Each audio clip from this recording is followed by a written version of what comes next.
Travelling. शायद 10 में से 7 लोगों को ट्रैवलिंग पसंद हो या फिर ना भी हो, पर नई नई जगह जाना, नए नए लोगों से मिलना, उस जगह को एक्सप्लोर करना is something that I really love to do. और ट्रैवल करना जितना आसान लगता है ना, उतना है नहीं।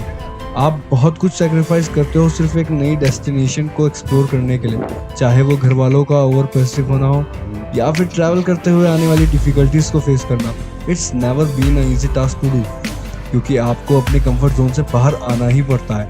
लोग अक्सर कहते हैं यहाँ चलेंगे वहाँ चलेंगे, व्हाट्सएप में ट्रैवलिंग ग्रुप भी बन जाते हैं, पर बहुत कम ही ऐसे होते हैं जो किसी डेस्टिनेशन को एक्सप्लोर कर पाते हैं। और वहीं दूसरी तरफ कुछ ऐसे भी लोग होते हैं जो दुनिया की परवाह किए बिना सोलो ही ट्रैवल करते हैं।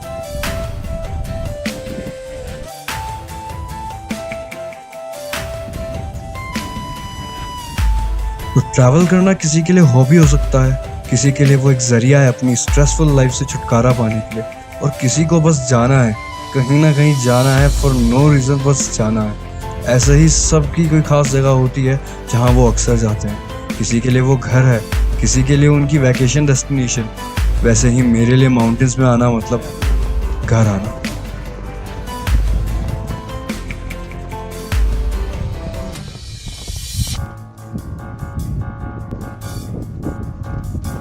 ओली के इन पहाड़ों को विंटर्स में एक्सप्लोर करना एक बहुत एडवेंचरस एक्सपीरियंस है, क्योंकि विंटर्स में यहाँ ऐसा लगता है कि आप दूसरे प्लेनेट में हो, चारों ओर बर्फ ही बर्फ, जिसकी वजह से यहाँ विंटर स्पोर्ट्स भी बहुत फेमस है। और यहाँ से आप हाथी घोड़ा, नंदा देवी, पालकी जैसे खूबसूरत पीक्स के नज़ारों का मज़ा भी उठा सकते हो। इसीलिए ओली उत्तराखंड के one of the famous travel destination में से है।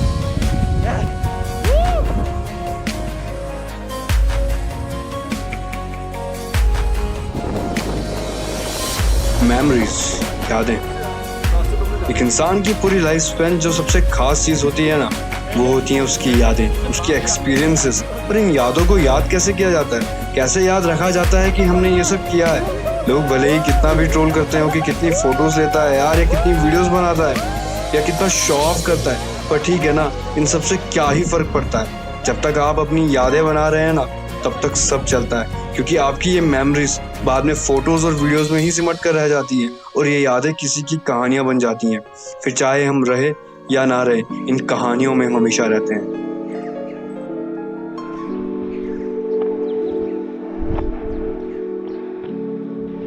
ओली के सारे एडवेंचर्स को एक्सप्लोर करने के बाद हम निकल पड़े थे एक नई डेस्टिनेशन के लिए, जिसका नाम था कार्तिक स्वामी मंदिर।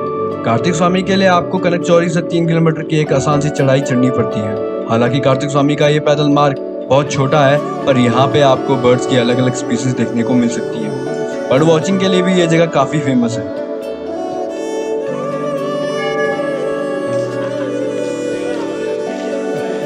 हिंदू पौराणिक कथाओं के अनुसार भगवान शिव ने अपने पुत्रों भगवान गणेश और भगवान कार्तिकेय को चुनौती दी कि जो कोई भी पहले इस ब्रह्मांड के साथ चक्कर लगाएगा, उसे पहले पूजे जाने का सम्मान मिलेगा।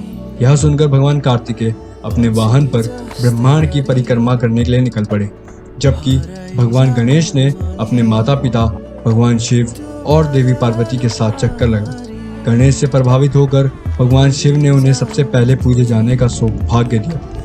परिणाम स्वरूप भगवान कार्तिकेय ने इस निर्णय पर अपना क्रोध दिखाया और श्रद्धा के रूप में अपने शरीर और हड्डियों को अपने माता पिता को बलिदान कर दिया। ऐसा माना जाता है कि यह पूरी घटना यहीं हुई थी, और इसीलिए इस मंदिर का नाम कार्तिक स्वामी पड़ा।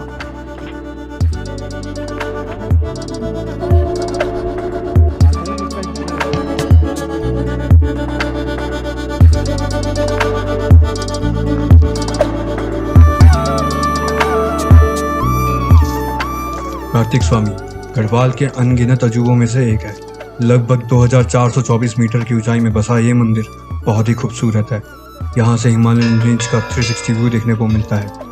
यहाँ से पंदरपूंछ, केदारनाथ, मेरू सुमेरू, चौखंबा, नीलकंठ, द्रोणागिरी, नंदा घूंटी, त्रिशूल और नंदा देवी जैसे हिमालयंस के पीक देखने को मिलते हैं। मैं ना जाने कितने ही उत्तराखंड के पॉपुलर और अंडररेटेड प्लेसेस में गया हूँ, पर जो वाइब मुझे यहाँ महसूस हुई है ना, वो मुझे आज तक कहीं नहीं हुई।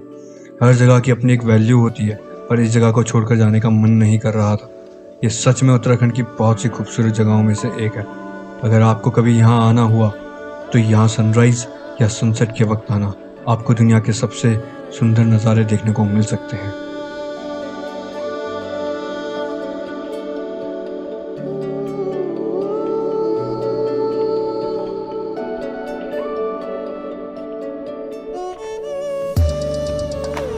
कुछ चीज़ें हमें किताबें नहीं सिखाती और कुछ चीज़ें हम 4x4 के कमरों में बैठकर नहीं सीख सकते। मुझे नहीं पता ज़िंदगी भर में कितना एक्सप्लोर कर पाऊंगा या कितने नए एडवेंचर्स पे जा पाऊंगा, पर ऐसी जगहों पे आके मोटिवेशन और बढ़ जाती है कि जब ये इतना सुंदर और अविश्वसनीय है तो इससे भी खूबसूरत जगह कैसी होगी। इन पहाड़ों को पार करके दुनिया कैसी दिखती होगी, किसने बनाए होंगे ऐसी ऊंचाइयों पे ये भव्य मंदिर, कैसे रहे होंगे वो लोग जिन्होंने इन सब जगहों को डिस्कवर किया और कंजर्व किया इतने सालों तक।